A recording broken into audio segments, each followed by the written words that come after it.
Allez, vas-y, pourquoi pas. Vas-y, pourquoi pas.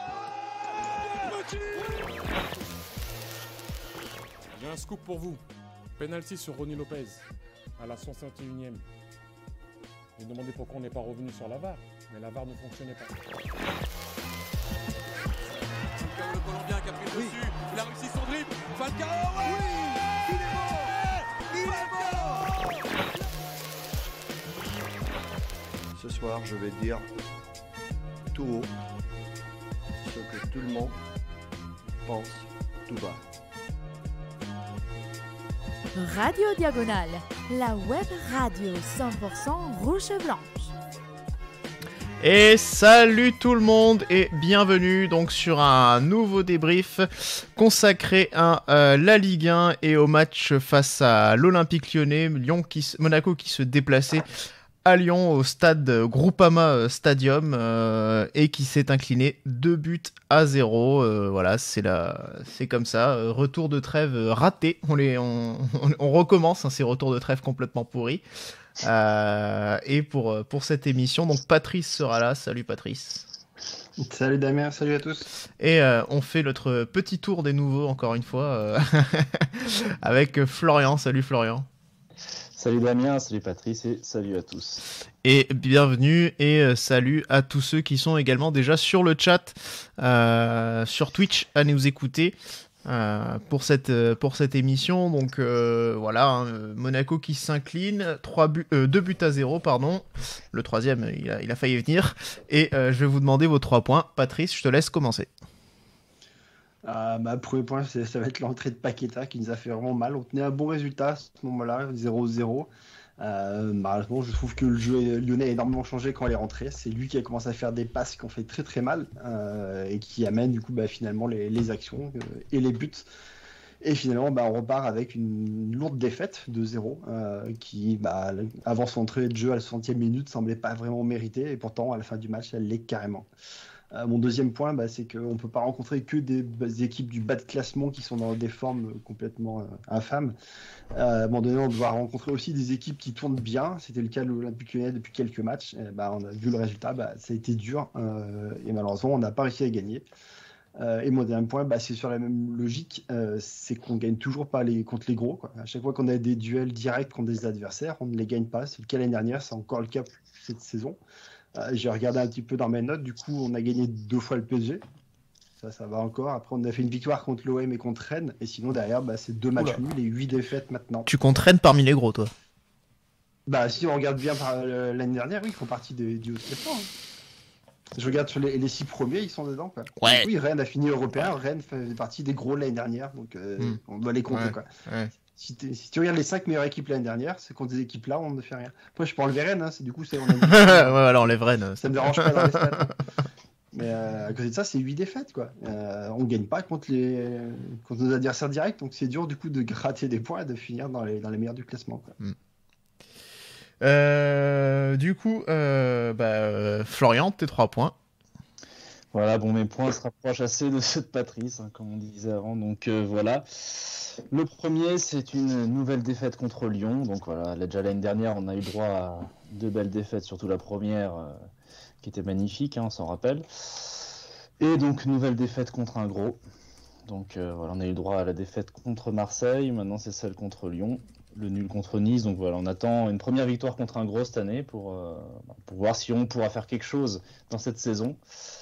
Je pense que c'est quand même assez important. Le deuxième point, c'est au niveau du classement, si je puis dire, même si pour l'instant ça ne veut pas dire encore grand-chose, mais en tout cas on se fait passer par Lyon. On va voir ce que va faire Marseille demain contre Lorient, je crois. Donc on risque... C'est Lens, non? Marseille, c'est pas contre Marseille, Lorient. Lens. C'est Lens. Ah, peut-être Lorient, mais pardon. Non, je confonds, c'est Montpellier contre Lens. Pardon. Voilà. Donc on va voir ce que ça donne pour voir si on prend encore plus de retard face à Marseille. Et puis troisième point, là aussi par rapport à Paqueta, ça rejoint un peu ça, c'est l'entrée de Paqueta, nous a fait bien voir qu'on n'a pas de Paqueta dans l'équipe. Surtout pas ce soir avec les nombreux absents, mais bon, même d'habitude, je sais pas si nos joueurs absents comme Golovin, etc. sont au niveau de Paqueta. Donc voilà.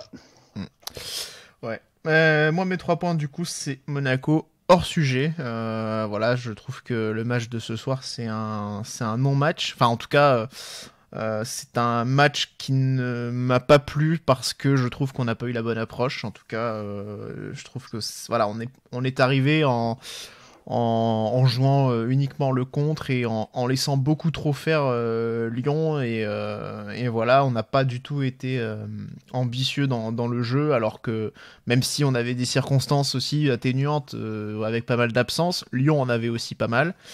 Donc je trouve qu'on aurait dû quand même à un moment donné essayer de prendre un peu plus les initiatives et on l'a pas fait, et ça je suis très, très déçu de cette approche-là. Le deuxième chose, c'est que voilà, j'ai pas vu non plus un peu qui fait suite à ce premier point, c'est le sentiment de vengeance qu'on n'a pas eu. On a l'impression, enfin je veux dire, on s'est fait un peu humilier là le match retour l'an dernier. Avec les circonstances que l'on sait au match à Louis II, et j'aurais bien voulu qu'on leur rende un peu la monnaie de leur pièce ce soir, hein, voilà, de faire un peu nous aussi nos petites salopes chez eux, sauf que au final non, il n'y a pas eu voilà, on ne s'est pas dit, pourtant c'est le même groupe, hein, ils auraient pu se dire tiens, on va peut-être un peu par fierté on va essayer d'eux, non, finalement on a rien vu. Puis le troisième point, c'est enfin Nubel quand même. Alors il encaisse quand même 2 buts, peut-être sur le deuxième pas totalement irréprochable, on en reparlera, mais quand même à un moment donné, enfin avant le penalty, je me disais si on finit à 0-0, peut-être qu'on pouvait quand même lui dire merci. On lui dira merci en tout cas d'avoir tenu jusqu'au penalty en fin de compte, parce que c'est vrai qu'il a quand même fait quelques arrêts et enfin voilà, tout simplement. Après les 3 points, du coup, ce sera la composition. J'en parlais, Florian, une composition forcément remaniée aussi à cause de nombreuses absences qu'on avait ce soir. Ouais, en effet, beaucoup de blessés, des suspendus. Donc, c'est Tchouaméni qui était suspendu. On avait Maripane aussi qui était sur le banc. Il revient de matchs internationaux. Je crois qu'il a joué il y a 2 jours ou hier même. Ouais. Vendredi à 2h du mat. C'est ça. Donc, c'est ça. Donc, je pense que Kovacs a préféré le laisser un peu au repos, même si on l'a gardé sur le banc, parce que de toute façon on n'a rien d'autre derrière, donc voilà.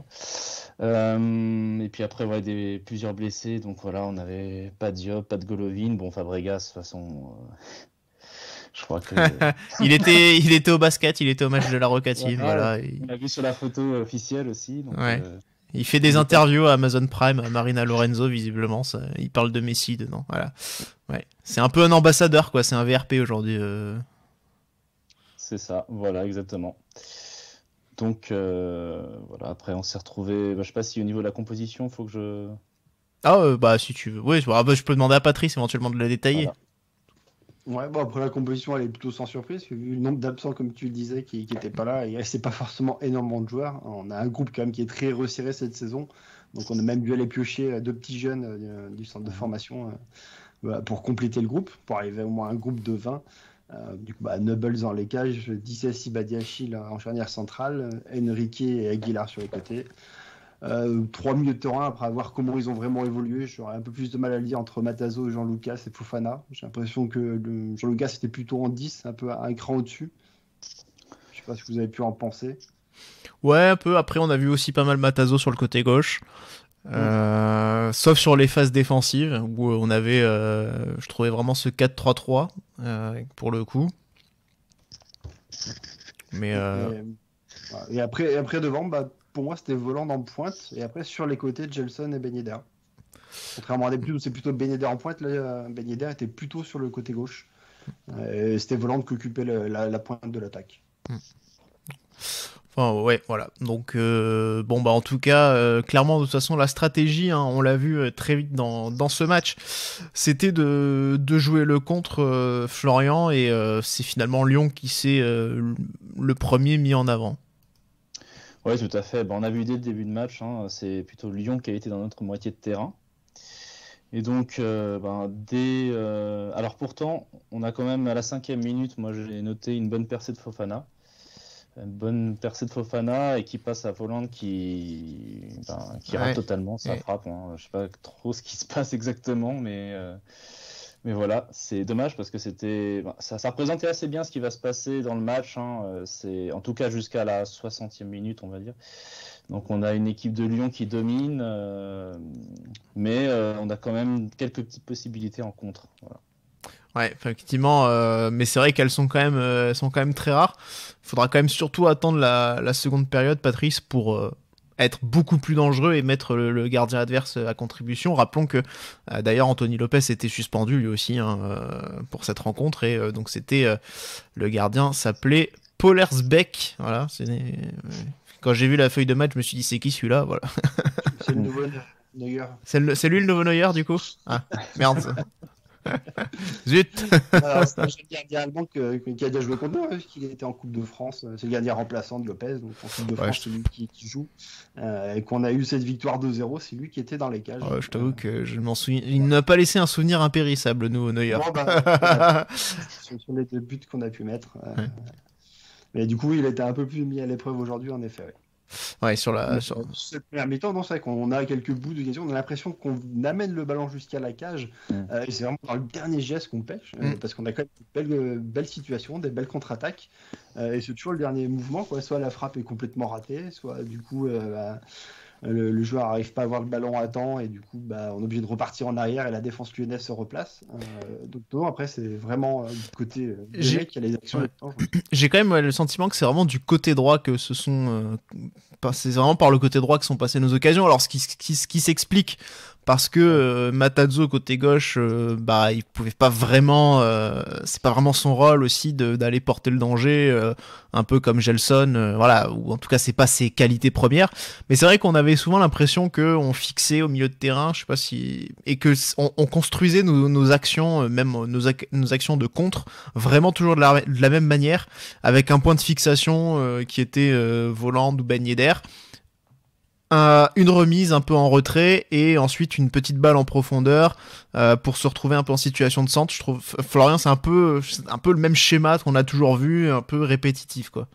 Ouais, non mais voilà, c'est ça le problème, c'est qu'on n'arrivait pas à se mettre vraiment en position de frappe, quoi. Donc c'est un peu le souci. On voyait que on avait des possibilités dans ces contres et des constructions qui parfois n'étaient pas mauvaises, hein.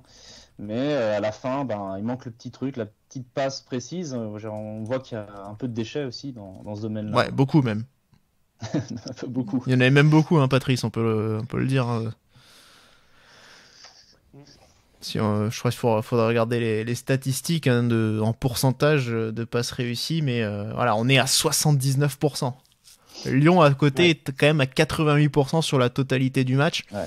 On plus vers les 86-88 habituellement. Ouais, donc ça fait quand même une sacrée différence et c'est vrai que c'est un match finalement, Patrice, où les deux équipes ont mis quand même de l'intensité sans forcément trop se dévoiler. Est-ce qu'il y avait peut-être un peu de crainte de part et d'autre? Je trouve que au moins jusqu'à la 20e minute, avant que Lyon mette vraiment le pied sur le ballon, que les deux équipes jouaient vraiment avec beaucoup d'intensité, au contraire. Et que le ballon circulait énormément, que ça attaquait vraiment des deux côtés, avant du coup qu'on malheureusement perde un peu cet avantage et que du coup Lyon prenne le dessus. Et là, on a plus plutôt fait le dos rond en attendant que le temps fort lyonnais passe jusqu'à la 40e. Où là, oui, par contre, on a eu beaucoup plus de mal à exister. Mais non, sinon, sur le début du match, je trouvais que c'était plutôt même plaisant à regarder. Ça attaquait des deux côtés. On avait l'impression de faire assez jeu égal avec les Lyonnais.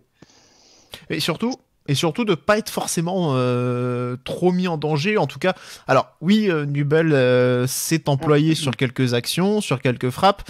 Il y a eu quelques frappes qui sont passées à côté dans cette première période, notamment je crois c'est Toko Ekambi qui frappe à côté du cadre. Mais c'est vrai que quand même, on a l'impression qu'ils ont du mal à vraiment être dangereux dans la surface, vraiment. Oui. Que les Lyonnais ? Ouais. Vas-y, Florian. Non, d'accord.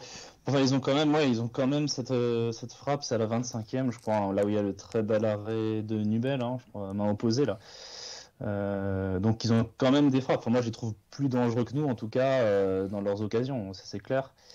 Il y a aussi, sur 1 minute plus tard, de nouveau, il y a un ballon dans le dos de la défense. D'ailleurs, ça, c'est quelque chose qui devient, moi, je trouve que c'est assez récurrent dans cette défense, hein, c'est qu'on a souvent des ballons dans le dos.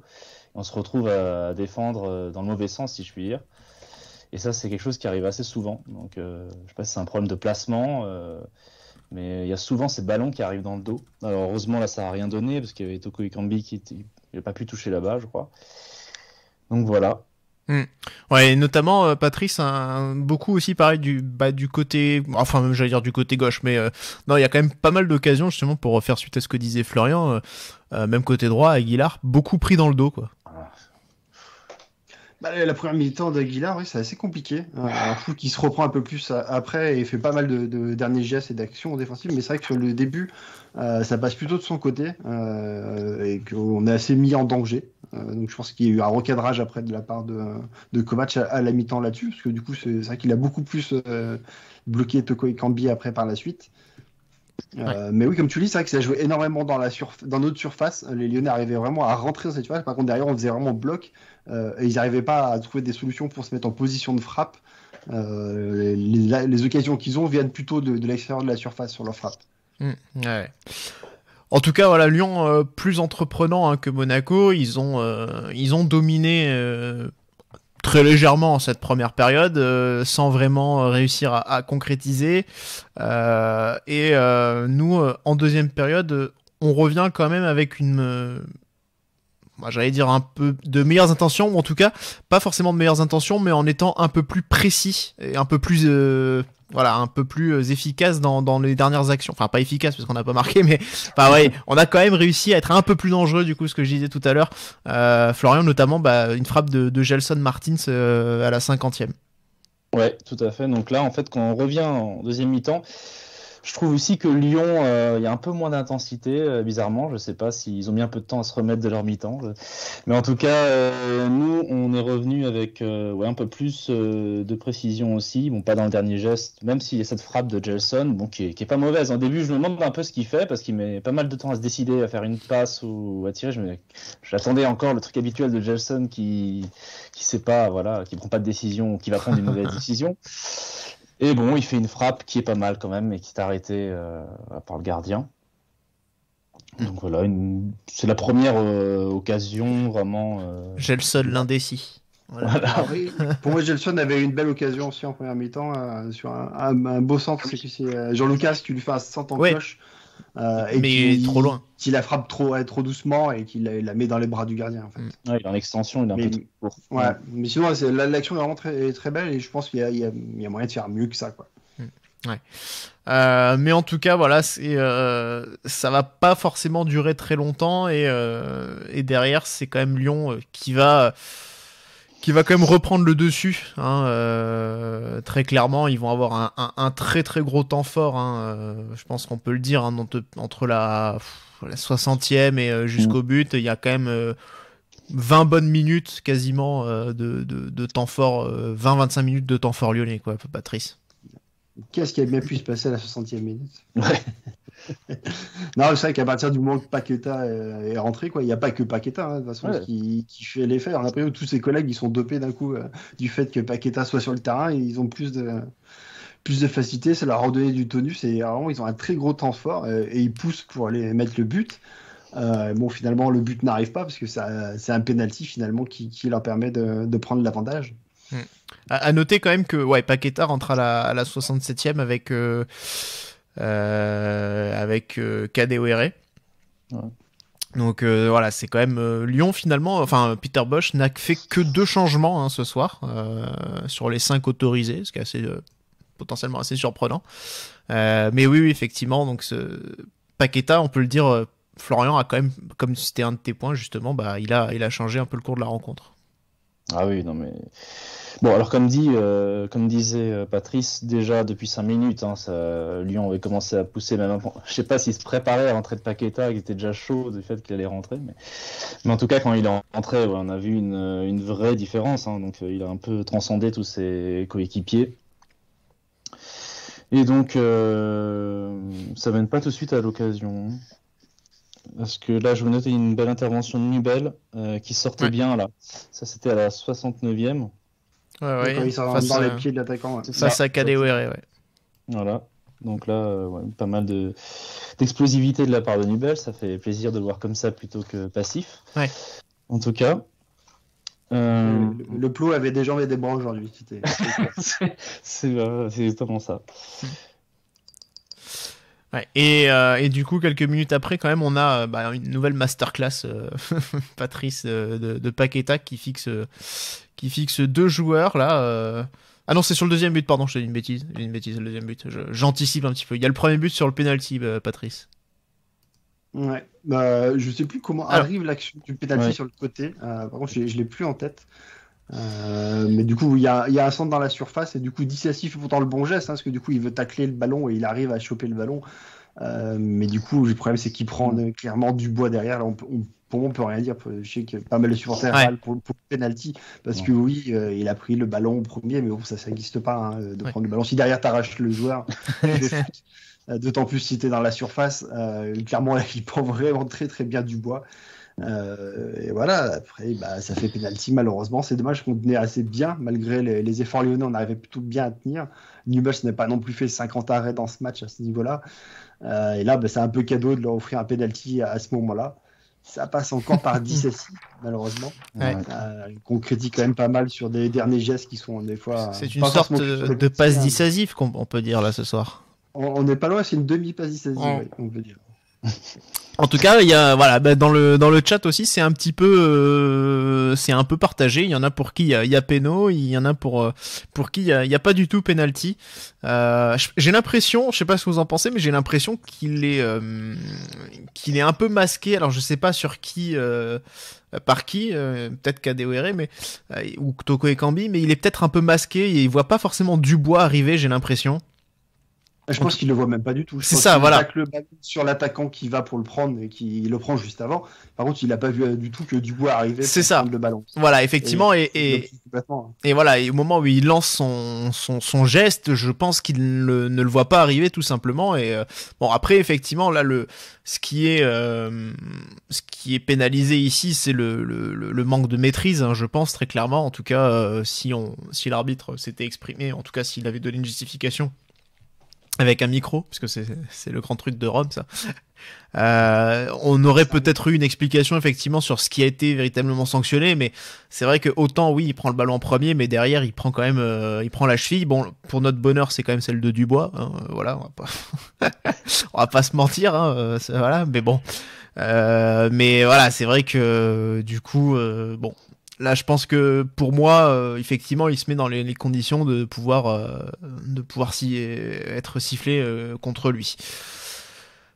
Penalty donc du coup transformé par Toko Ekambi et parfaitement transformé en plus, très peu d'élan, voilà, il n'y a pas frappe très très très propre. Nubel pris à contre-pied malheureusement.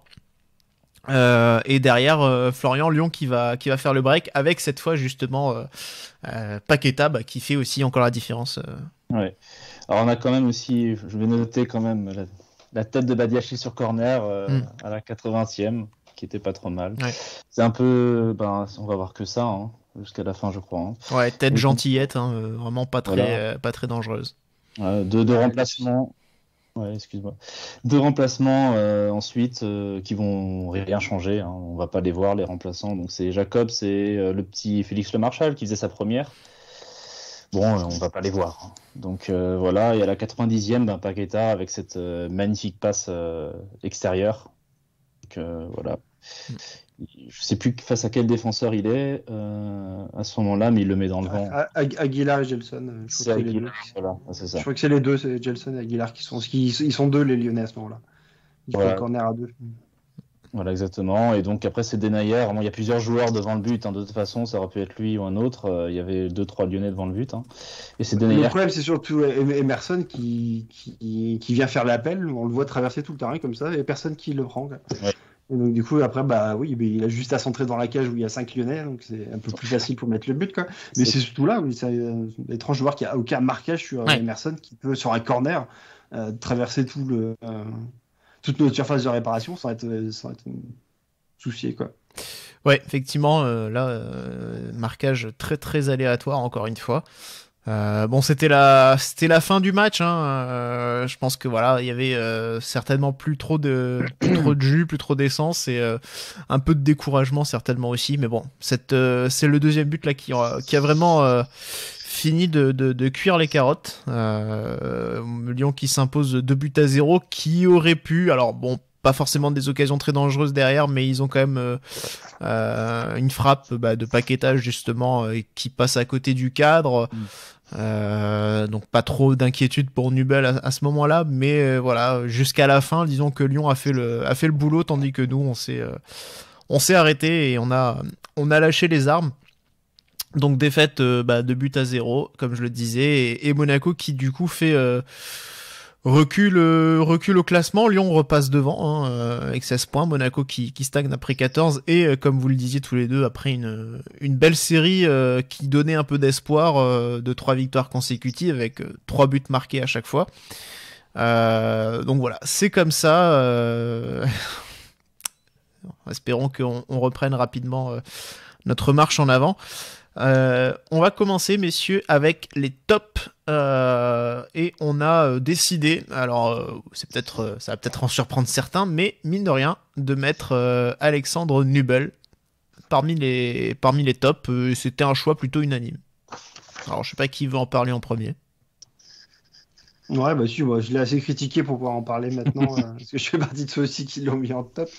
Pas forcément que sur ce match, mais aussi par rapport aux autres matchs, il a pu nous le faire, où on a vraiment l'impression qu'il était très peu mobile. On l'avait quasiment jamais vu plonger non plus sur la majorité des frappes qu'on avait eues. Sur ce match-là, c'est complètement différent, quoi. Il va sortir une belle claquette en plongeant au sol pour aller chercher la tête de Toko Ekambi, ou la frappe. Non, c'est une frappe. Bon, on s'en fout. Il sort dans les pieds aussi de Kadewere, comme tu le dis. Il fait plusieurs arrêts sur le match. À la 72e minute, avant que le penalty arrive, c'est lui qui nous permet déjà de gagner un point sur ce match aussi, parce que c'est lui clairement qui a du match à ce moment-là, monégasque du match plutôt, tellement à côté de ça, les joueurs de champ ont vraiment du mal à exister sur le match. Donc, clairement, même si derrière on prend 2 buts et que c'est toujours mauvais quand même pour un gardien, c'est sur un penalty où il se fait prendre à contre-pied. Sur le deuxième but, bon, la frappe elle a 1 mètre de sécage, c'est quand même assez compliqué d'aller la chercher. L'erreur elle est bien avant.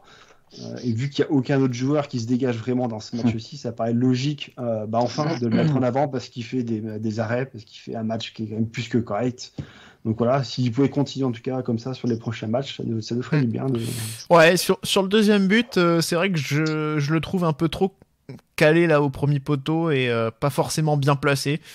Je me dis que le centre est pas si loin de lui et qu'il aurait peut-être pu sortir un peu plus, intervenir ou être un peu plus centré sur sa cage. Alors je dis pas que ça aurait pu lui permettre de faire l'arrêt ou quoi, mais je sais pas, je pense qu'il est pas forcément très bien placé sur ce deuxième but, sur ce centre. Trop fermer l'angle, à mon avis, ça me semblait pas forcément la meilleure chose à faire, et bon. Voilà. Maintenant, après, on l'a dit, le penalty par contre était vraiment bien raté, bien tiré, pardon. Et oui, malheureusement, on aurait aimé qu'il soit bien raté. Mais alors, Ruud van Nistelrooy qui dit, par contre, un no-goal qui arrête un péno, ça remonte à loin, non? Je sais pas si tu auras. Ouais, peut-être, je sais pas. Je sais pas que le compte en ait arrêté. Je ne sais pas. Qu'il y en a eu à côté, oui, ouais. Mais arrêté, je suis pas sûr qu'il ait content d'arrêter un penalty. C'est terrible parce que j'ai vu, en plus ça me fait penser, j'ai vu une vidéo de Van Nistelrooy sur Twitter il y a pas longtemps. Et du coup, dans ma tête, il s'appelait Ruud van Nistelrooy. C'était terrible. Je n'arrive plus à... Van Nistelrooy n'existe plus. Il s'appelle Van Nistelrooy maintenant. Enfin bon. Messieurs, donc maintenant passons au flop. Alors, on en a mis que 2, mais il faut dire que il y en a un qui se détache vraiment de loin par rapport aux autres. C'est Kevin Volland. Ouais, Kevin Volland, donc le Casper allemand un peu ce soir. On n'a pas beaucoup vu. En même temps, c'est vrai que les attaquants n'ont pas eu beaucoup de ballons intéressants à jouer, faut le dire. Mais les fois où il a eu le ballon, il n'a pas fait grand-chose d'intéressant avec. Enfin, je veux dire, on parlait avant de cette possibilité sur une passe de Fofana où il fait un peu n'importe quoi. Enfin voilà, là on trouve un peu, on a l'impression que Volland n'est pas encore entré dans sa saison et Ça commence déjà. Bon, c'est vrai que l'année dernière, c'était au mois de novembre. Je crois qu'il a commencé à s'y mettre. Donc le mois de novembre arrive à grands pas. On espère que Folland va s'y mettre parce que c'est vrai que pour l'instant, c'est vraiment pas bon, quoi. Pas dire autre chose. Hein. Ouais. On a espéré que ça revienne, hein, surtout depuis avec les 2 derniers matchs où on avait senti du mieux. On s'est dit tiens, peut-être qu'il va réenclencher lui aussi la première. Et là ce soir effectivement il a tout raté devant le but. Bah on n'a pas retrouvé justement ce qu'on avait vu avant la trêve, c'est-à-dire ce côté un peu tueur devant le but. Là il s'était complètement évaporé. Voilà. Cette lenteur. Ouais, et effectivement. La lenteur qu'il a sur le terrain, c'est impressionnant. Ouais, complètement. Ça, c'est vrai que c'était assez catastrophique ce soir. Il nous a ruiné pas mal de situations ou d'occasions de contre-attaque, je trouve. Donc voilà. Volante. Et puis j'ai eu envie quand même de rajouter Gelson Martins, voilà, parce que il m'a saoulé. Et on a vu surtout que quand il n'y a pas d'autres mecs un peu meilleurs, Gelson tout seul, ça fait pas. Enfin, en tout cas, d'autres créateurs aussi. Gelson tout seul, ça fait pas grand chose, ça fait pas une grande différence en fin de compte.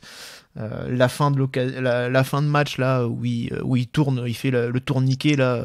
Ouais. C'est comme Verratti, Riolo qui appelle Verratti tourniquet. Bah tiens, Gelson tourniquet aussi. Voilà, il fait le tourniquet sur lui-même et voilà, c'était. Au final, il était dans la surface, il aurait pu peut-être essayer de gratter une chose et il s'est retrouvé 20 mètres derrière la surface à force de reculer avec le ballon.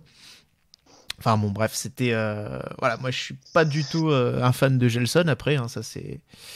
C'est-à-dire qu'il lui manque deux. On le sait. Mais il manque deux choses très importantes chez un joueur offensif, c'est l'intelligence de jeu, voilà, et puis la deuxième c'est l'efficacité, quoi. Et ça fait quand même beaucoup pour un joueur. On peut même rajouter lever la tête aussi. Ouais. Ça lui ferait du bien des fois de lever un peu la tête et de voir ses partenaires. Alors ensuite, on va attaquer le reste des joueurs. Hein. Donc on va commencer avec nos défenseurs centraux et avec Disasi et Badiachil du coup. J'ai mis les deux en même temps sur le visuel, hein. Vous étonnez pas, c'est par commodité. Mais commençons peut-être plutôt par Disasi du coup, parce que c'est lui qui est responsable du péno. Et on nous a dit d'ailleurs, visiblement bizarre qu'il soit pas considéré comme dans les flops. Ouais, après, si c'est juste pour son action qui amène le penalty, c'est un peu dur. Je trouve que sur le reste du match, franchement, il n'y a pas grand chose à lui dire parce que je trouve que physiquement, il bloque bien les attaquants. Il est là au duel. Il fait des petites sorties de balles. Il n'y a pas de grosses pertes de balles non plus sur ses relances. Pour moi, son match est plutôt correct dans l'ensemble. Après, c'est sûr que oui, il y a cette action où, comme d'habitude, il va faire une erreur dans le match qui va nous coûter très cher. Là, c'est un penalty, encore une fois. Donc, non, je trouve qu'un Volland qui est complètement absent sur tout le match et qui gâche les quelques occasions qu'on peut avoir, ça reste devant que Disasi qui fait cette faute, quoi. Ouais. Après, bon, c'est vrai qu'au niveau des duels gagnés, il en a gagné seulement 2 sur 6, hein, ce qui est quand même pas fameux non plus. Il y a 3 fautes, donc celle du penalty. Voilà, c'est pas la grande sérénité, hein, encore une fois, Axel Disasi. Et puis on nous mentionne aussi ces relances absolument horribles. Bon, pour le coup, en termes de précision, ça va. Il n'a pas été trop mis en défaut à ce niveau-là. Après, c'est un défenseur central. Oui, après, c'est plus dur à faire. Badiachil, Florian. Disons que Badiachil, au niveau de son match défensivement, moi je trouve qu'il fait un peu le même match que Disasi sans la faute. C'est-à-dire que de toute façon, on voit aussi au niveau de ses statistiques, il gagne aussi 3 ballons sur 7. Donc c'est à peu près similaire à ce qu'on a vu pour Disasi. Donc c'est pas extraordinaire. À un moment, il se fait avoir aussi dans le dos sur une occasion où il y a un arrêt de Nubel en première mi-temps. Sinon c'est pas un match catastrophique. On a déjà vu bien pire de notre défense. Je trouve qu'aujourd'hui les défenseurs centraux ça allait. Je trouve plutôt qu'ils n'ont pas été beaucoup aidés par les latéraux. Donc ils se sont retrouvés plusieurs fois un peu en difficulté parce qu'ils étaient qu'à 2. Hein. Donc il y a vraiment une occasion aussi, je sais plus si c'est en première ou en deuxième mi-temps, mais où il y a 5 Lyonnais qui se retrouvent face à nos 2 défenseurs centraux. Donc heureusement Aouar ne fait rien avec le ballon, c'est la 34e minute. Donc bon, les défenseurs centraux, je trouve que c'est un match moyen, mais pas catastrophique, on va dire. Passons maintenant aux latéraux, puisqu'on tu en parlais, Florian. Aguilar et Caio Henrique. Qui veut quoi? Allez, tout à 2€. C'est parti. Ouais, je vais commencer par Aguilar. Comme je disais, sur le début du match, c'est assez compliqué parce que du coup, Toko Ekambi passe beaucoup de son côté. Il a du mal à le tenir. Par contre, j'ai trouvé que c'était beaucoup mieux sur la deuxième mi-temps. Il lui récupère énormément de ballons. Il le presse beaucoup plus haut. Je pense que c'est surtout ça. Je pense qu'il était trop loin sur la première mi-temps. En deuxième mi-temps, il est beaucoup plus collé à lui et l'empêche du coup de faire ses accélérations et de partir avec le ballon. Pas mal de derniers ballons récupérés dans la surface quand du coup les Lyonnais essayent de rentrer en max dans notre surface. J'ai trouvé en tout cas mieux sur cette deuxième mi-temps. Voilà. Après, fautif quand même un peu sur le deuxième but, sur le corner où il laisse Paqueta du coup faire cette très belle passe. Et je sais pas ce qui est le plus catastrophique Aguilar ce soir, entre sa déclaration après le match ou sa prestation du match. Parce que bon, je sais pas si c'est juste que pour lui visiblement ils font pas un si mauvais match. Bon, vraiment visiblement être sur le terrain et devant la télé, on doit pas avoir les mêmes perceptions écoute. Pour lui visiblement, enfin en tout cas l'équipe avait fait un bon match et bon, Lyon est une équipe de qualité, ça c'est vrai, mais c'est sur des détails que ça se joue. Voilà, bon, je trouve que c'est ce qu'on t'apprend à l'école à dire voilà. lors des conférences de presse. Sur la globalité, il y a quand même pas photo en fin de compte ce soir. Caio Henrique qui a été bien moche aussi ce soir, Florian. Merci de me le laisser. Non, mais Caio Henrique, par rapport à celui qu'on a connu l'année dernière, c'est plus le même joueur pour l'instant. Franchement, le début de saison de Caio n'est pas bon. Ça fait plusieurs matchs déjà qu'on le dit, je pense. Et aujourd'hui, voilà, on a de toute façon, tu le disais Damien, en première mi-temps, le côté gauche était inexistant, on n'avait rien qui venait de ce côté. Caio Henrique n'y est pas pour rien. Je sais pas, on n'a pas vu d'occasion venir de son côté. Et puis sur les phases défensives, on sait que c'est pas forcément son grand point fort, mais je veux dire. Voilà, on voyait souvent les latéraux. Alors, c'est vrai qu'Aguilar était mis en deuxième, mais on voyait souvent les latéraux complètement en retard à ce niveau-là, et donc courir pour essayer de rattraper leur retard, mais sans y arriver. Donc voilà, Caio, pour l'instant, on attend de revoir le Caio percutant. Voilà, au moment où il essaie de faire un centre, ça passe pas du tout. Donc voilà, ça manque de précision, ça manque. On aimerait bien retrouver le Caio de l'année dernière, quoi, tout simplement. Patrice Elliott Matarazzo, du coup qui a été titularisé, on pouvait s'y attendre dans ce milieu à 3 avec l'absence de Tchouaméni, une volonté de renforcer un peu le milieu de la part de Kovac. Matarazzo qui s'est retrouvé, donc on le disait un peu, milieu plutôt axial quand il s'agissait de défendre, mais sur les redéploiements qui prenaient place davantage sur le côté gauche et clairement pas forcément là où on peut l'attendre, en tout cas espérer qu'il puisse donner toute sa pleine mesure, quoi. Non, franchement, c'est très compliqué de parler de lui, parce qu'on l'a pas vu quasiment. Un peu plus en première mi-temps, qu'on avait un peu plus le ballon sur le début du match. Mais après, sur le reste du temps, on le voit pas, quoi. Il n'y a pas non plus beaucoup de récupération de sa part. C'est assez compliqué de parler de lui. Après, oui, c'est ce poste-là, à mon avis, qui fait aussi qu'il était moins percutant que l'habitude quand il est vrai au milieu de terrain, plus bas sur le terrain à faire de la récupération, plus à avoir le ballon et à pouvoir faire des transitions avec les attaquants. Je pense que du coup, il a très peu touché de ballon, quoi. Je rigole parce que je vois que Adrien a déjà changé son pseudo Twitter pour insulter Dubois. Ça n'a pas tardé. Rappelons que Adrien faisait des Kovac out après un jour de nomination. C'était pour rigoler évidemment, mais voilà. 21 ballons touchés vers Matarazzo contre 59 pour Jean Lucas. Faut dire quoi, il est absolument. il est inexistant dans le jeu. En tout cas, on l'a pas vu du tout, le pauvre petit Matazo.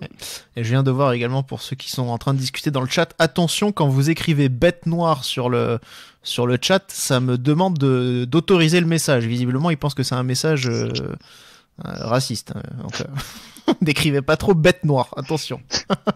C'est pas rigolé. Fofana, messieurs. Alors, je crois qu'on est un peu... pas forcément... je sais pas si on sera d'accord sur tout, mais je sais que depuis le stade, Rome était plutôt... le trouver estimé qu'il faisait partie des meilleurs. Je sais pas ce que vous en avez pensé. Moi, je trouve qu'il fait partie des joueurs qui ont appauvri un peu cette équipe techniquement aussi, je trouve, notamment par une succession de passes ratées, je sais pas ce que vous en avez pensé, mais moi j'ai pas du tout aimé le Fofana de ce soir.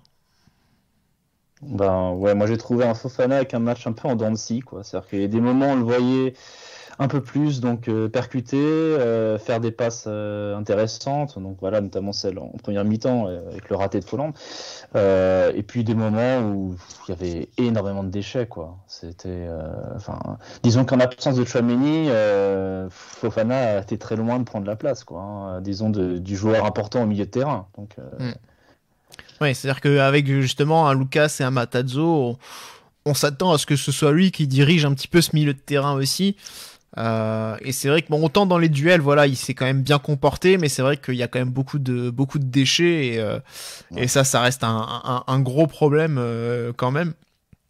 Même si voilà, défensivement, ça a quand même fait le travail, mais c'est vrai que voilà, là où il fait vraiment du mal, c'est surtout offensivement, quoi. Il y a pas, là c'est voilà. C'était Jean Lucas du coup qui était aussi chargé un petit peu plus de faire ces transitions en fait avec entre le milieu et l'attaque. Alors Patrice, est-ce que ça a été satisfaisant ce soir à ce niveau-là? Dès qu'il joue pas ailier, oui, c'est déjà beaucoup plus intéressant quand même. Bon, il a joué qu'une fois ailier, ça va. Non, il a joué une fois. C'était en cours de match. Et oui, non, il n'a pas joué qu'une fois, je peux t'assurer. Et à chaque fois, il est mauvais, à chaque fois qu'il joue sur le côté. Non, moi j'ai trouvé, je pense, cette première mi-temps, il est très très bon, il est très percutant. C'est lui qui amène les actions dangereuses, hein, c'est lui qui fait ce centron roulé pour Gelson. Beaucoup la cible des Lyonnais aussi, parce qu'il a comme pris pas mal de fautes. On a eu un peu peur pour son épaule quand il nous a fait un saut périlleux et qu'il est mal retombé dessus. À voir du coup dans les prochains jours, parce que c'est pas dit encore qu'il lui arrive pas quelque chose. Non, je l'ai trouvé très bon sur la première mi-temps, un peu plus dur sur la seconde, beaucoup moins en vue. Après, il faut dire que les Lyonnais ont un peu plus mis le pied sur le ballon, du coup nous on l'avait moins. Il était plus dans la récupération et c'est peut-être un peu moins son fort. Je trouve qu'il est surtout bon dans ce système où il percute, où il porte le ballon, où il va chercher les attaquants. Je trouve qu'il est assez juste dans ses passes aussi. Donc voilà, quand on joue contre un adversaire qui possède le ballon, il est moins utile. Ouais, en tout cas, c'est vrai que en tout cas, les Lyonnais ce soir, ils vont pas regretter de nous l'avoir fourgué, hein, ça c'est sûr. En tout cas. Après, on sait aussi pourquoi ils nous l'ont fourgué, du fait qu'ils ont besoin de pognon, mais c'est qu'ils sont quand même largement bien fournis à ces postes-là. Voilà, et du coup, on récupère. Ils le regrettent quand même, les supporters, ils le regrettent de l'avoir perdu quand même. Du fait que ce soit un très bon joueur et de l'avoir cédé à un club adverse. Quoi. Ouais, t'inquiète que. C'est sûr. Ouais, mais t'inquiète que ce soir. Ce soir, il le regrette plus du tout. Hein. À mon avis. Ils sont dit, c'est bon, ça va, c'est bien. On est mieux. On fait les poubelles de l'OL depuis 2008, faut dire.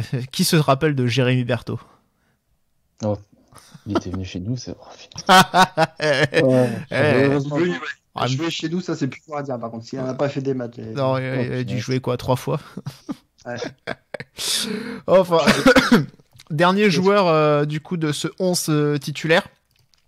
C'était donc Wissam Ben Yedder qui a fait un match à la Volande, mais plus.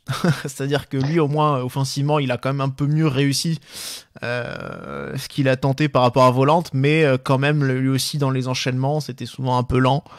Mais bon, surtout, le problème, c'est que dès qu'il avait le ballon, il y avait souvent 3 ou 4 joueurs lyonnais autour de lui pour couper les transmissions. Hein. Alors, disons que la différence ce soir, c'est que Ben Yedder, déjà, il arrive à contrôler, donc ce qui est déjà une bonne chose. C'est vrai qu'on voit que techniquement, Ben Yedder, bon, ça reste toujours quand même la classe à ce niveau-là. Il n'y a jamais de problème. Après, ben, voilà, il a été une fois de plus peu trouvé. Hein. On a vraiment du mal à trouver nos attaquants. Donc ça, c'est vraiment un souci. Après, il n'a pas vraiment eu d'occasion, quoi. Donc, je ne sais pas si vous avez noté, vous, une occasion de Ben Yedder, mais une frappe, je crois qu'il a frappé. Mais... Il y en a 2, ouais. Voilà. Mais ça me reste même pas tellement en tête, donc ça devait pas être très important. Mais bon, voilà.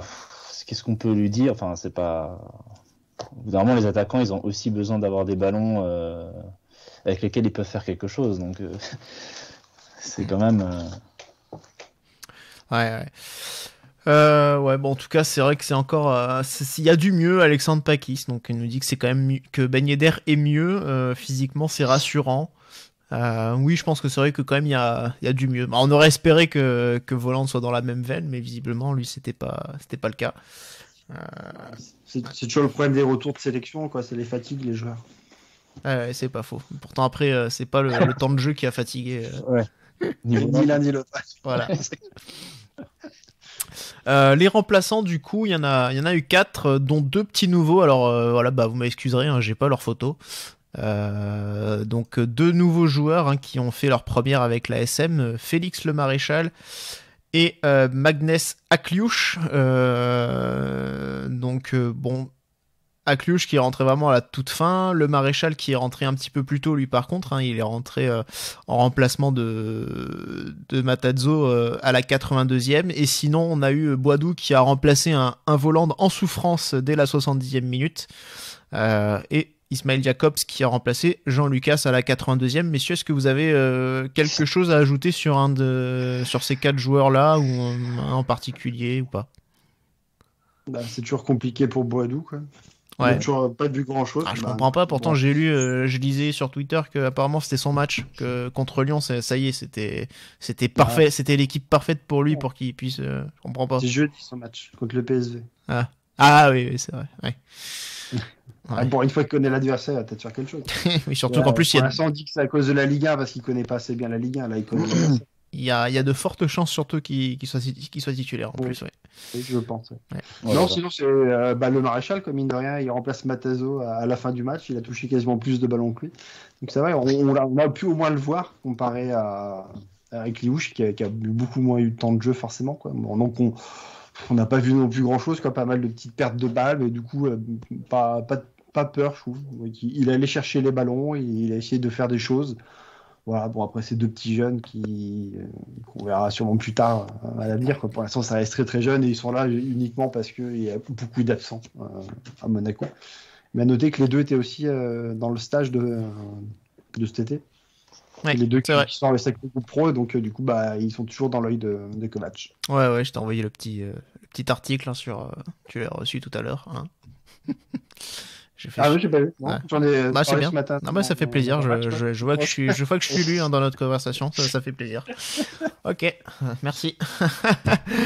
Non, mais voilà, effectivement, il y avait en ligne un article assez complet sur le site de l'ASM, en tout cas sur des déclarations aussi de Barry Laro, de Manu Dos Santos, hein, qui ont été leurs entraîneurs formateurs. Sur les profils un petit peu des joueurs, etc. Donc voilà. On verra bien ce que ça donne en tout cas. Voilà, du coup, ce qu'on pouvait dire, on a été, voilà, on a fait le job, hein, contrairement à l'ASM ce soir. C'est comme ça. Du coup, la prochaine rencontre, hein, c'est le PSV Eindhoven, et là, il faudra pas se rater, hein, au Philips Stadion. Donc pas simple hein, d'aller là-bas, on se rappelle, hein, le PSV est toujours une forteresse imprenable, en tout cas difficilement prenable pour un club français. On avait réalisé l'exploit évidemment en 2003 et on espère le rééditer jeudi prochain. Et puis bien sûr, juste avant, vous aurez également ce lundi un Mur des légendes, donc petite émission consacrée à Armand Forquerio. Donc voilà, pour ceux qui ne connaissent pas Armand Forquerio, je sais que vous êtes nombreux, eh bien je vous conseille vivement d'aller écouter cette émission. Merci Patrice et merci Florian. Voilà, donc on se retrouve bientôt. En tout cas, Patrice, ça c'est sûr. Florian, on verra. On statuera de ton la pression. Voilà. Bon, en tout cas, merci. C'était bien pour cette première. Et merci à tous ceux qui sont donc qui nous ont suivis, qui nous ont écoutés dans le chat et qui ont participé. Voilà, salut à tous et Dagemunegu. Ciao ciao.